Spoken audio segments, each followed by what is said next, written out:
नमस्कार दोस्तों, मैं हूं संदीप सिन्हा और आज हम जानेंगे प्रोनाउंस के बारे में माइंड वॉल्ट एजुकेशन के साथ। अगर आप चैनल पर नए हैं तो चैनल को सब्सक्राइब कर दें। इस वीडियो में हम प्रोनाउंस की डेफिनेशन समझेंगे, उनके टाइप्स देखेंगे और उनके सही यूज एग्जाम्पल के साथ सीखेंगे। तो सबसे पहले समझते हैं प्रोनाउन होता क्या है उसके डेफिनेशन के साथ। A pronoun is a word that replaces a noun to avoid repetition. सरल भाषा में प्रोनाउन एक ऐसा शब्द होता है जो नाउन की जगह यूज किया जाता है ताकि हमें बार बार सेम नाम रिपीट ना करना पड़े। यह लैंग्वेज को ज्यादा स्मूथ और इंटरेस्टिंग बनाता है। जैसे एग्जाम्पल देखिए, Rahul is a boy, Rahul is kind. Rahul हमने यहाँ पे 2 बार लिखा, मगर उसकी जगह हम लिखे Rahul is a boy, he is kind. तो ही यहाँ प्रोनाउन है जो राहुल की जगह यूज हुआ है। ऐसे ही प्रोनाउन हमारे रोज के सेंटेंसेस में हेल्प करते हैं रिपीटिशन को अवॉइड करने में। अब चलिए समझते हैं प्रोनाउंस के टाइप, यानी ये कितने तरह के प्रोनाउन होते हैं और उनके यूज क्या हैं। इंग्लिश ग्रामर में 8 मेन टाइप्स ऑफ प्रोनाउन होते हैं। फर्स्ट है पर्सनल प्रोनाउंस, सेकंड है पॉजेसिव प्रोनाउंस, थर्ड है रिफ्लेक्सिव प्रोनाउंस, फोर्थ है डेमोन्स्ट्रेटिव प्रोनाउंस, फिफ्थ है इंट्रोगेटिव प्रोनाउंस, सिक्स है रिलेटिव प्रोनाउंस, सेवेंथ है इंडेफिनाइट प्रोनाउंस और लास्ट है हमारा रेसिप्रोकल प्रोनाउंस। तो अब बात करते हैं पहले टाइप की, पर्सनल प्रोनाउंस। पर्सनल प्रोनाउंस उस वर्ड को कहते हैं जो किसी पर्टिकुलर पर्सन या थिंग की जगह यूज किया जाता है। इनका फॉर्म चेंज होता है डिपेंडिंग ऑन नंबर, पर्सन और जेंडर। इनके 2 फॉर्म होते हैं, सब्जेक्ट फॉर्म जैसे आई, यू, ही, सी, वी, दे, और ऑब्जेक्ट फॉर्म होता है जैसे कि me, you, him, her, us, them. चलिए कुछ एग्जाम्पल देखते हैं। सी इज माई फ्रेंड, यहाँ सी सब्जेक्ट है। They are going to market, यहाँ दे सब्जेक्ट प्रोनाउन है। तो आप अगर किसी व्यक्ति या वस्तु का नाम बार बार रिपीट नहीं करना चाहते तब आप पर्सनल प्रोनाउंस का यूज करते हैं। अब चलिए बात करते हैं पॉजेसिव प्रोनाउंस की। पॉजेसिव प्रोनाउन वह प्रोनाउन होते हैं जो ओनरशिप या किसी चीज के बिलोंगिंग को दिखाते हैं। यह बताते हैं कि कोई वस्तु या चीज किसकी है बिना उसका नाम बार बार रिपीट किए। कॉमन पॉजेसिव प्रोनाउन होते हैं mine, yours, his, hers, ours, theirs. चलिए कुछ एग्जाम्पल देखते हैं। दिस बुक इज माइन, यहाँ माइन बताता है कि यह बुक मेरी है। दैट पेन इज हर्स, यहाँ पेन किसी लड़की की है जिसका नाम रिपीट नहीं किया गया। ध्यान रहे पॉजेसिव प्रोनाउन के बाद कोई नाउन नहीं आता क्योंकि यह ऑलरेडी नाउन को रिप्लेस कर चुके हैं। अब हम समझेंगे रिफ्लेक्सिव प्रोनाउन क्या होते हैं। रिफ्लेक्सिव प्रोनाउंस उन प्रोनाउंस को कहते हैं जो सेंटेंस को सब्जेक्ट की तरफ वापस रेफर करते हैं, मतलब सब्जेक्ट और ऑब्जेक्ट दोनों सेम पर्सन या चीज होती है। यह प्रोनाउन हमेशा सेल्फ या सेल्फ्स पर एंड होते हैं। कुछ कॉमन रिफ्लेक्सिव प्रोनाउन है myself, yourself, himself, herself, itself, ourselves, yourselves, themselves. कुछ एग्जाम्पल देखते हैं।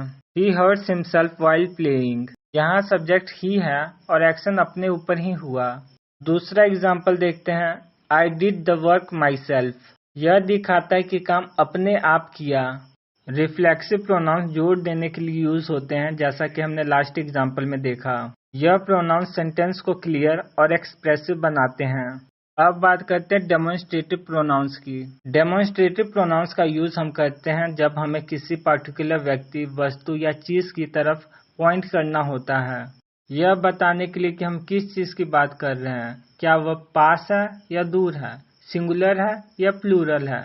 कॉमन डेमोन्स्ट्रेटिव प्रोनाउंस है दिस, दैट, दिस, दोस।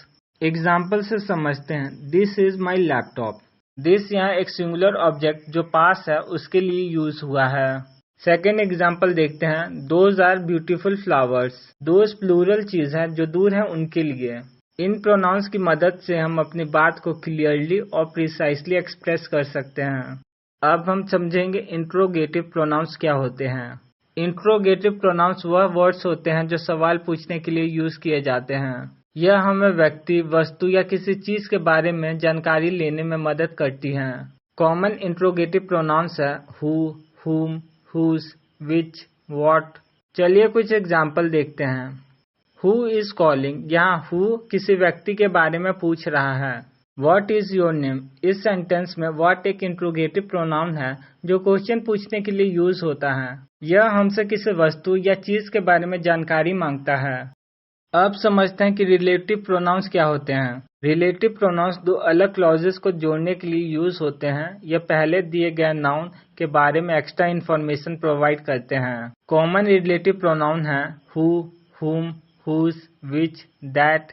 चलिए एग्जाम्पल के साथ समझते हैं। The man who called you is my uncle. यहाँ हु उस आदमी के बारे में और इन्फॉर्मेशन दे रहा है। दूसरा एग्जाम्पल है I lost the book that you gave me. That यहाँ बुक से कनेक्टेड एक्स्ट्रा डिटेल जोड़ रहा है। तो रिलेटिव प्रोनाउन से हम कॉम्प्लेक्स और डिटेल सेंटेंसेस बना सकते हैं जिनमें नाउन के बारे में और इन्फॉर्मेशन आसानी से ऐड होती है। चलिए अब समझते हैं इनडेफिनाइट प्रोनाउंस। यह प्रोनाउन उन सिचुएशन में यूज होता है जहां हम किसी स्पेसिफिक पर्सन या थिंग के बारे में बात नहीं करते बल्कि जनरल लोगों या चीजों को रेफर करते हैं। एग्जाम्पल है someone, anyone, everyone, nobody, all, few, many, each, everything। Sentence देखिए, everyone is welcome। यहाँ कोई स्पेसिफिक नाम नहीं है, सभी लोगों की बात हो रही है। दूसरा सेंटेंस है nobody knows the answer, मतलब कोई भी व्यक्ति आंसर नहीं जानता लेकिन नाम स्पेसिफिक नहीं है। इनडिफिनाइट प्रोनाउन सेंटेंस को जनरल या इंक्लूसिव बनाते हैं और कॉमन यूजेस में बहुत इंपॉर्टेंट होते हैं। अब हम पढ़ रहे हैं रेसिप्रोकल प्रोनाउंस जो दिखाते हैं म्यूचुअल रिलेशनशिप या एक्शन, यानी दोनों की तरफ से एक्शन हो रहा हो। इस टाइप में सिर्फ दो कॉमन प्रोनाउंस होते हैं, ईच अदर और वन अनदर। जैसे एग्जाम्पल देखिए, दे रिस्पेक्ट ईच अदर, यहाँ दोनों लोग एक दूसरे की रिस्पेक्ट कर रहे हैं। सेकेंड है the student help one another during the project, सभी स्टूडेंट ने एक दूसरे की मदद की। रेसिप्रोकल प्रोनाउन ऐसे एक्शन को दिखाते हैं जो ज्यादा व्यक्तियों के बीच मिलकर होते हैं। अगर वीडियो अच्छी लगे तो वीडियो को लाइक जरूर करें और हाँ, चैनल को सब्सक्राइब करना ना भूलें।